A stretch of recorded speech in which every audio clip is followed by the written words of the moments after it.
Olá pessoal, tudo bem? Aqui é o canal Solucionática mais uma vez e neste vídeo eu farei a revisão para a prova da ESA. Fique comigo até o final para que você possa fazer a revisão de português da prova da ESA. Bom, o texto começa da seguinte forma: a ser utilizado para responder as questões 15, 16 e 17. Vamos começar com o texto. Há algum tempo hesitei se deveria abrir estas memórias pelo princípio ou pelo fim. Isto é, se poria em primeiro lugar o meu nascimento ou a minha morte. Suposto o uso vulgar, seja começar pelo nascimento, duas considerações me levaram a adotar diferente método. A primeira é que eu não sou propriamente um autor defunto, mas um defunto autor, para quem a campa foi outro berço. A segunda é que o escrito ficarei assim mais galante e mais novo. Moisés, que também contou a sua morte, não a pôs no introito, mas no cabo. Diferença radical entre este livro e o Pentateuco. Trecho do livro Memórias Póstumas de Brás Cubas, de Machado de Assis. Questão 15. O autor personagem decidiu iniciar sua narrativa pelo fim, pois...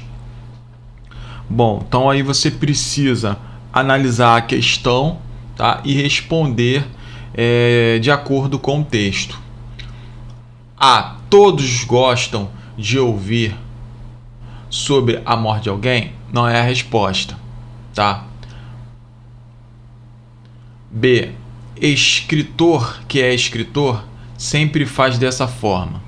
Também não é essa a resposta. C. É comum para esse tipo de narrativa? Também não é. D. Ninguém tinha feito isso antes, né? Então, ninguém tinha feito assim antes. A resposta é a D de dado, tá? Ninguém fez, ninguém tinha feito, ok? Bom, essa é a resposta. A resposta da 15 é a D de dado. Questão 16. Qual a diferença entre autor defunto e defunto autor? Qual é a diferença? Bom, são sinônimos? Não. B. O primeiro iniciou sua carreira após a morte e o segundo em vida. Não foi isso que ele disse no texto, não é a B. C. O primeiro foi autor em vida e o segundo só após a morte. Essa é a resposta, né, gente? Ok? Prosseguindo aí, questão 17.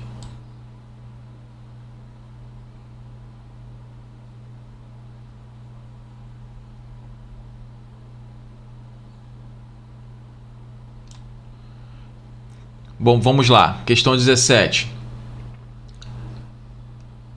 Nesse trecho do livro Memórias Póstumas de Brás Cubas, de Machado de Assis, o autor personagem faz uma comparação com Moisés.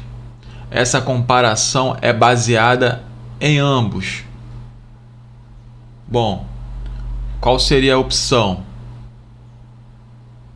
É a B de bola, não é isso? Porque, olha só, por serem amigos, Moisés e Machado de Assis não eram amigos, não eram confidentes. C. Serem escritores? Também não. D. Gostarem da vida? Também não. E gostam do novo? Não.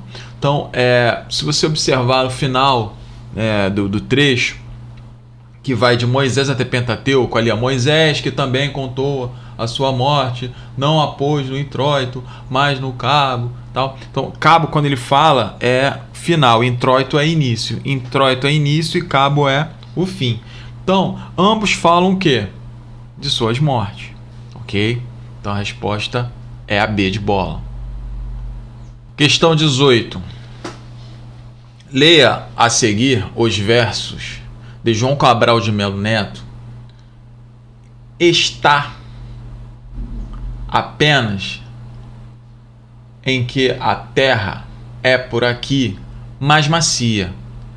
Está apenas no pavio, ou melhor, na lamparina. O valor semântico correto para a expressão destacada, sublinhada, é de... Qual é a expressão destacada e sublinhada? Ou melhor, tá? Então, o valor semântico, tá? Ou seja, o significado. Quando ele fala valor semântico, ele quer saber qual é o significado desse termo destacado. É de retificação. O que é retificar? Retificar é corrigir. Se fosse ratificar, ratificar é confirmar, retificar é corrigir. Tá? Então a resposta é A. Ok? Resposta A. 19. Observe a tira de Calvin a seguir. Então você precisa ler a tira. Oi, eu Calvin. Como vai? Aí ele continua. Dia lá fora, não, ouça, eu suponho que você deve estar pensando porque eu liguei. Ok, você leu a tira, agora você vai responder o enunciado. A função da linguagem, presta atenção, função da linguagem, ele quer saber a função da linguagem. Predominante na fala de Calvin, por testar o canal de contato com outra pessoa é A. Conotativa, apelativa? Não. B. Metalinguística? Também não. O que é metalinguística? É falar de si mesmo. Tá? Apelativa também não é. Tá? C. Poética? Também não. Não tem função poética nessa tira. D. Denotativa? Que indica algo? Não, também não. Só pode ser a E. A resposta é a E. Ela é fática, ok? Então, essa tira é também texto. É o texto midiático. Então, prestem muita atenção aí. Questão 20. Escreve, molha a pena, o leve estilo enrista. Pinta um canto de céu, uma nuvem de gás e solta, brilhante ao sol, e que a alma se te vaze na cópia dessa luz que nos deslumbra a vista. Esses versos pertencem à segunda estrofe de um soneto. Analisando seus aspectos formais, conclui-se que o poema... Eu tive que colocar lado a lado para poder explicar melhor, tá? Senão ficaria o espaço muito reduzido. Então, qual seria a resposta da questão 20? Vamos analisar caso por caso. A. Tem 12 versos e 10 sílabas e rimas alternadas? Gente, o que acontece? Isso aí é um soneto. A forma do soneto é uma estrofe de 4, outra estrofe de 4 versos, outra estrofe de 3 versos e outra estrofe de 3 versos. Tá? Seriam 14 versos, tá? De 12 sílabas. Tá? Qual é a opção aí? Eu não vou ler tudo. Isso aí fica bem claro, né? Nós temos que ser mais objetivos. Qual é a opção que nós vamos marcar? Só pode ser a C. Né? Tem 14 versos de 12 sílabas e rimas ricas. Ok? Prosseguindo.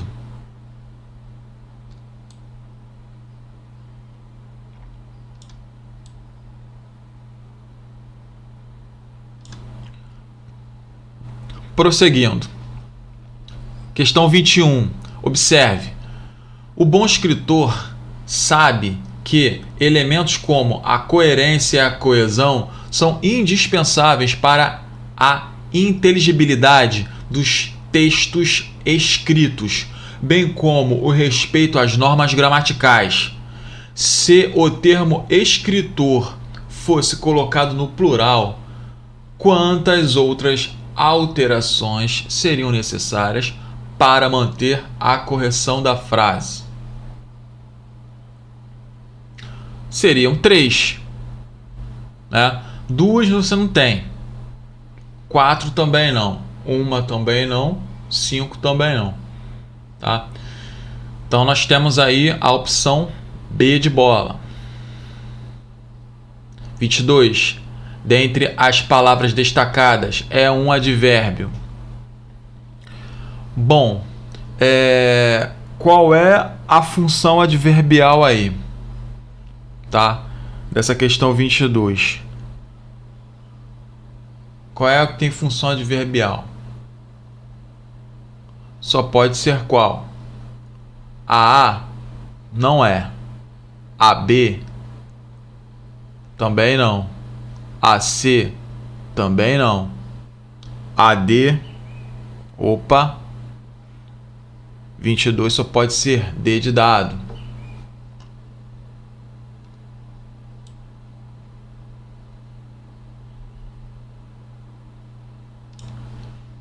Questão 23. Observe o enunciado abaixo. Ele é o cara. De acordo com o texto, analise as afirmações abaixo. 1. O é um artigo definido e seu valor semântico é de notoriedade. 2. O é um artigo indefinido e seu valor semântico é de generalização. 3. Ele é um pronome e o termo é um verbo não nocional. 4. A expressão cara é característica da linguagem informal. De acordo com o gabarito, a 23 só pode ser AA. Ok? Por quê? Vamos entender a explicação. Você tem o artigo definido, e ele é um pronome, tá? É um pronome pessoal. E o verbo é um verbo não nocional. Por quê? Porque é um verbo de ligação. Por que o verbo ou o termo né, como ele está dizendo ali, por que ele é um verbo não nocional? Porque ele é um verbo de ligação. O que são verbos nocionais? São os verbos transitivos diretos, são os verbos intransitivos, são os transitivos diretos, transitivos indiretos e os intransitivos. Esses 3 verbos são verbos nocionais. O verbo de ligação, ele não é nocional. Por isso que ele falou ali, tá? Ele só liga, como o nome já diz, ligação. 4. A expressão cara é característica da linguagem informal. Sim. Perfeito. Ok? Vamos prosseguir. Questão 24. Leia um fragmento da carta de Pero Vaz de Caminha. A seguir, a linguagem é meramente ilustrativa. Aí nós temos a ilustração, embaixo a fonte. Vou descer aqui mais um pouquinho para poder responder. Vamos responder. Vamos a mais um trecho. Nela, até agora, não pudemos saber que haja ouro, nem prata, nem coisa alguma de metal ou ferro, nem lhe ouvimos. Porém, a terra em si é de muito bons ares. Porém, o melhor fruto que dela se pode tirar, me parece que será salvar esta gente. Carta de Pero Vaz Caminha, Marques, Beruti, Faria, História Moderna através de textos, São Paulo, contexto 2001. Nesse trecho, o relato de Caminha alinha-se ao projeto colonizador da coroa portuguesa, aí, ó, está destacado, para a nova terra, pois, essencialmente... Bom, qual seria a opção? Nós temos que pensar que nessa questão, que é a questão 24, não pode ser demarca a superioridade europeia para enfatizar a miséria dos indígenas. Jamais um autor vai escrever sobre isso. Não é. B. Descreve a exuberância das terras para impressionar a coroa portuguesa. Também não. A C. Evidencia a ausência de trabalho dos povos autóctones. O que seriam povos autóctones? Povos que vivem na mesma terra, na própria terra. São os povos indígenas, são os povos nativos. Também não é. D. Informa sobre o potencial econômico e a oportunidade de conversão católica. Essa é a resposta. Prosseguindo. Questão 25. São exemplos de verbos irregulares, exceto A. A não é um verbo irregular. Então a resposta é a. Tá? Toda a característica morfológica do verbo, tá? Não condiz, porque o verbo irregular ele não tem essas terminações. Então o verbo restringo não é um verbo irregular. 26. Assinale a alternativa em que os vocábulos obedecem às mesmas regras de acentuação gráfica das palavras temática, saúde, respectivamente. Bom, qual seria a opção aí da questão 26? Qual é o gabarito dela? É a C, não é isso? Médico e conteúdo, tá? Elas têm a mesma regra, tá? Se nós observarmos. Médico é uma proparoxítona. E conteúdo, se você observar, é um ditongo, né? É uma paroxítona terminada em eu, né? Então, paroxítona, né? Então, conteúdo é semelhante à saúde, tá? Nenhuma das outras opções você deve marcar. Você deve marcar apenas aí a C. Questão 27. Marque a alternativa ou a opção, né, que classifica as palavras abaixo quanto à acentuação, respectivamente, ou seja, em ordem. Quando eu tenho o advérbio respectivamente, eu quero dizer em ordem, tá? Seguindo a ordem aí. A nossa ordem, tá? Tábua, céu e tórax. Qual seria a opção? É a C, não é isso? Olha aí. Tábua é paroxítona. Paroxítona terminado em ditongo, tá? Tem um ditongo crescente aí. Tábua. Céu é um monossílabo tônico, tá? Então é uma só sílaba e tônica. E tórax é uma paroxítona terminada em x. É acentuada, tá? Todas elas são acentuadas, tá? Então a resposta que nós devemos marcar é qual? Só pode ser a C, ok? Prosseguindo. Questão 28. Dona Carolina é o prazer em ebulição. Se é inquieta e buliçosa, está em selo a sua maior graça. Aquele rosto moreno, vivo e delicado, aquele corpinho ligeiro como a abelha, perderia a metade do que vale se não estivesse em contínua agitação. O beija-flor nunca se mostra tão belo como quando se pendura na mais tênue flor e voeja nos ares. Dona Carolina é um beija-flor completo. Joaquim Manuel de Macedo, a Moreninha, Rio de Janeiro, Tecnoprint, a página é a 77. Vamos ao enunciado. A Moreninha de Joaquim Manuel de Macedo é o primeiro romance do romantismo brasileiro.